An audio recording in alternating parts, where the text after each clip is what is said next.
A huge match has been announced for WWE Crown Jewel. We've got scrapped plans for an AEW stable. And we've got an update on Brock Lesnar's WWE return. Stay tuned for all the deets. Now, taking to Twitter yesterday, WWE made quite a shocking announcement in that John Cena is set to take on Solo Sikoa at next weekend's WWE Crown Jewel. They tweeted out a picture of the pair together and said, breaking, as first announced by @People, I'm assuming People magazine, the greatest of all time, John Cena will go one-on-one with Solo Sikoa at WWE Crown Jewel in Riyadh, Saudi Arabia. This is a massive matchup for Solo Sikoa here. I'm excited, and I really do hope he wins as well. It's probably going to be by chicanery of some sort, but at the same time, I feel like Solo's the only one that would kind of push away any chicanery. Yeah, I think because he is the one usually, other than Jimmy, I guess, as well, that is causing the chicanery, right? Yeah, he's like the enforcer, right? Yeah. He's the guy on the outside who's sort of leveling everybody else. So part of me feels like, if he can beat Cena clean, that would be really, really cool. And, with all the SAG-AFTRA stuff happening at the moment and Cena perhaps not returning to acting any sort of time soon, if his run does extend past Crown Jewel, maybe give Solo the win here and then they can do something else down the line. But I didn't see, I saw Jack Black getting his clothes off on stage for SAG-AFTRA and dancing around singing a song. Didn't see John Cena doing it. So part of me feels like he might be, minding wrestling for the time being. Yeah, for moving sure. forward. If we can stretch this out into something a bit further, then, and it looks like we're potentially doing that as well, just going off SmackDown last night, because we had a very ambushy episode of SmackDown last night. So just to sort of run things down, Jimmy Uso jumped LA Knight after Knight got the better of Roman, after Roman flipped the table during LA Knight and Roman's contract signing for Crown Jewel. Logan Paul then ambushed Rey Mysterio backstage. Pretty Deadly ambushed the Brawling Brutes in a bar, and Solo Sikoa ambushed Cena and Solo Sikoa ambushed Cena during a promo with Heyman, and then Roman ambushed Knight after his victory over Jimmy at the end of the night. With Knight standing tall, but just a very ambushy evening. And the fact Solo kind of runs out during the back and forth with Heyman, you could look and point to it and say it's just a build toward the Crown Jewel thing, but I think it's quite interesting, it's quite tantalizing to see such a rising star with somebody of the caliber of Cena, and Cena's already come back and worked with a lot of rising talent. This could be, that seal of approval. Whether he wins or not, getting in there against Cena in front of such a large audience is going to be monumental. That's very true. I'm really looking forward to seeing what happens, because obviously there's sort of this narrative that's been spinning, and Paul started to spin it last night, Paul Heyman as well, in terms of people are saying out there, and even Cena himself is out there saying, look, I'm not as good as what I used to be. On the mic, I'm untouchable, but in ring, I'm not as good as what I once was. And sort of Heyman is playing on that, and he's like, well, look, listen, Solo, if he gets you with that Samoan spike and takes out your voice box, you're done for, pal. There's nothing left for you. And I really like that as well, because that adds a lot of it's take away the last thing you have. And Solo being that person to do it, like an up and comer, such a malicious fighter of a talent, isn't he? So good. But that's not all we got last night from SmackDown, because of course we've got Crown Jewel coming up, meaning half the roster is set to fly around the world, meaning that we got a taping for next week's SmackDown last night. So just to run down what we've heard coming out of the tapings, Kevin Owens defeated Austin Theory with a stunner. Grayson Waller was apparently at ringside on commentary for this match. What was next? Shotzi and Charlotte defeated Piper Niven and Chelsea Green, not in a women's tag team title match though, however. And then we had Solo Sikoa and Paul Heyman cutting a promo to lead into the Cena Solo match at Crown Jewel.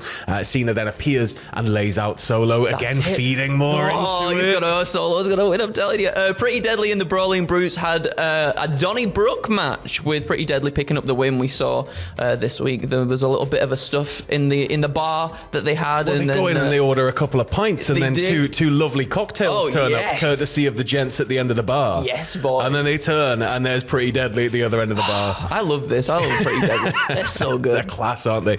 We had LA Knight cutting a promo, hyping his match against Roman. Reigns appeared, and then they went back and forth. Things started getting really heated, and then a load of refs came down, and officials sort of separated everybody before it sort of boiled over, I guess. Bianca Belair defeated Bayley, and then post-match, Belair put Bayley through the announce table. Belair challenges Io Sky for the women's title at Crown Jewel. Which, I think Bianca could do it.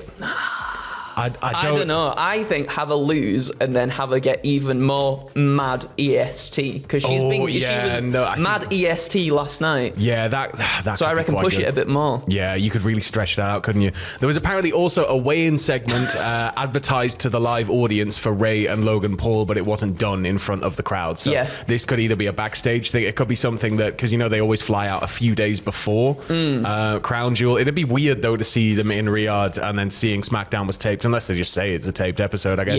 Yeah. But there's probably going to be plenty more, because there always is, going on backstage that the crowd doesn't see when we have these tapings. But moving over to the other side of the fence, we got some scrap plans for Death Triangle. Now they're one of the most dominant, if not rarely seen, trios in all of All Elite Wrestling, with the team of Penta, Rey Fenix, and Pac having won a litany of titles since joining forces in 2020.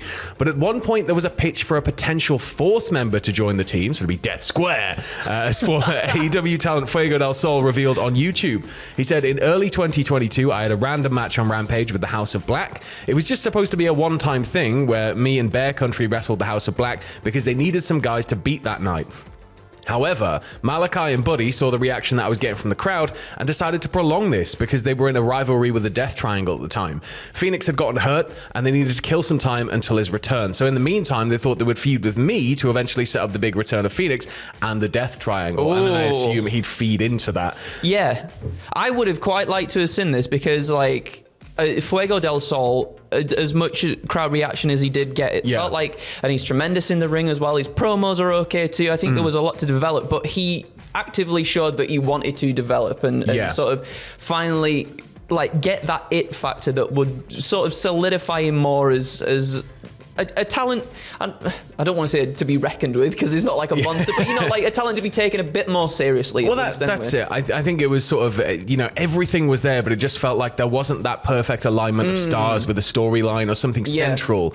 And this could have been a really interesting prospect here to see him in there with Phoenix and Penta and Pac, a whole new side out of him. Because you're gonna have to be a hell of a lot more aggressive to be in a stable with those guys. And we saw that happen with Wheeler Yuta as well when he joined the Blackpool Combat Club. It could have been a really similar thing where we're elevating a talent with using the established name. So it's a bit of a shame that never came off. Yeah, it really is as well. Yeah, he's doing the Maven thing now, though, isn't he? He's on YouTube doing it. A lot of wrestlers are doing that. And it's fascinating. I love it. Yeah, me too. Really I like seeing the behind the scenes stuff. And then moving back over for our last story here in this one, just a quick update on Brock Lesnar's WWE return. This one coming from the Wrestling Observer newsletter from yesterday.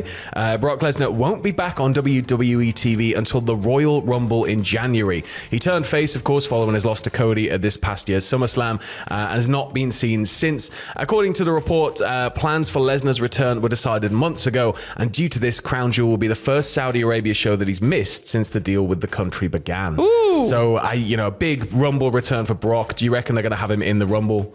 Oh, yes. Yeah, I reckon so. I think if they're not going to announce it, because obviously stuff gets out, stuff always gets out, but if they're not going to announce it, they could potentially have him pop up in the Rumble itself, and it'd be a very exciting prospect. It all sort of depends where we're heading toward for Mania, right? Yeah, that's true as well. I guess it is. I'm looking forward to seeing what he does when he does come back, because I feel like he's really given a lot back now. Yeah, for somebody who, a lot of people would look at and go, part-time champion, only really cares when it's like a big payday, X, Y, Z.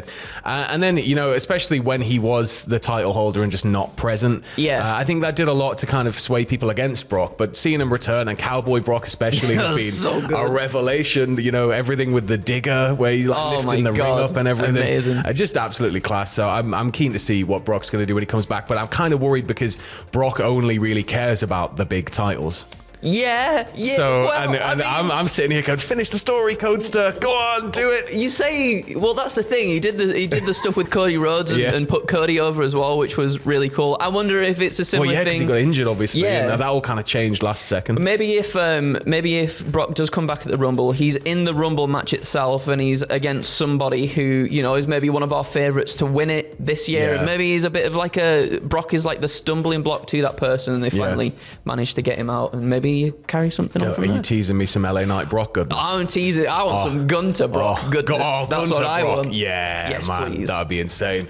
Right, well, that's it for your first dose of lovely bumper weekend wrestling news. We may be back. Well, we will be back later on with another video. We may be back with a third if anything else breaks later in the day. So keep it here with us. Make sure you check out the Cultaholic Wrestling Podcast, which is up on the channel right now. And oh boy, is it a longie? Oh, is it's it a chunky doozy? boy. It is a chunky boy. So we'll catch you in a little bit for the next video.